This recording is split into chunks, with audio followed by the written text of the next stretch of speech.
আসসালামু আলাইকুম প্রিয় দেশবাসী, সকলে আমার শুভেচ্ছা নিন, সালাম নিন। আসসালামু আলাইকুম।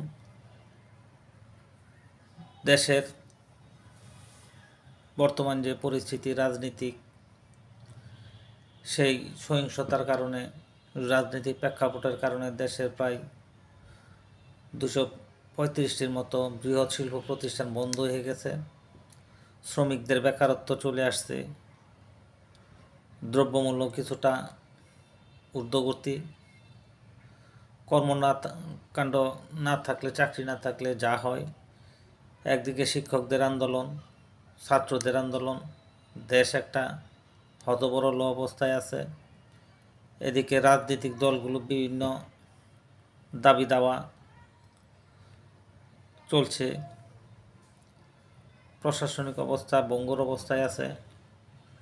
সব কিছু মিলিয়েই একটা নাবিশ্বাসে আছে।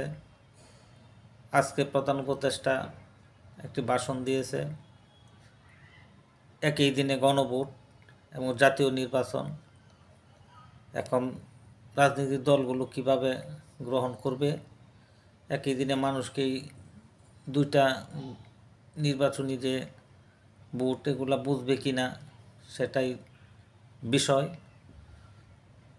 আরও একটি বিষয়, সাবেক প্রধানমন্ত্রী জননেত্রী শেখ হাসিনা একটি সাক্ষাৎকার দেওয়ার পর সারা বিশ্বজুড়ে একটা তোলপাড় শুরু হয়ে গেছে। সাথে সাথে আবার একটি লকডাউন দিয়েছিল আজকে,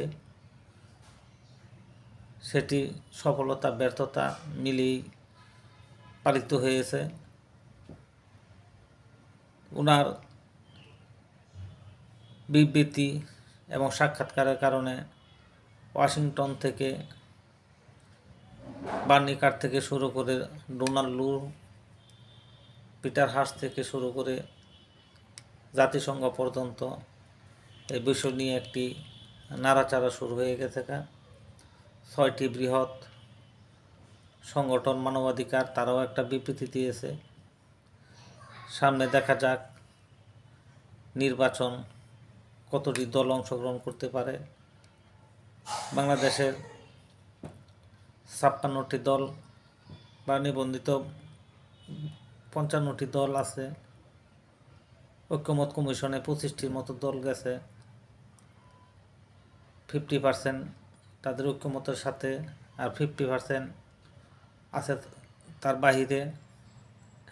এখন দেখা যাক প্রেক্ষাপটটা কোন দিকে যায়। আপনারা সাথে থাকুন। খুদা হাফেজ। আসসালামু আলাইকুম।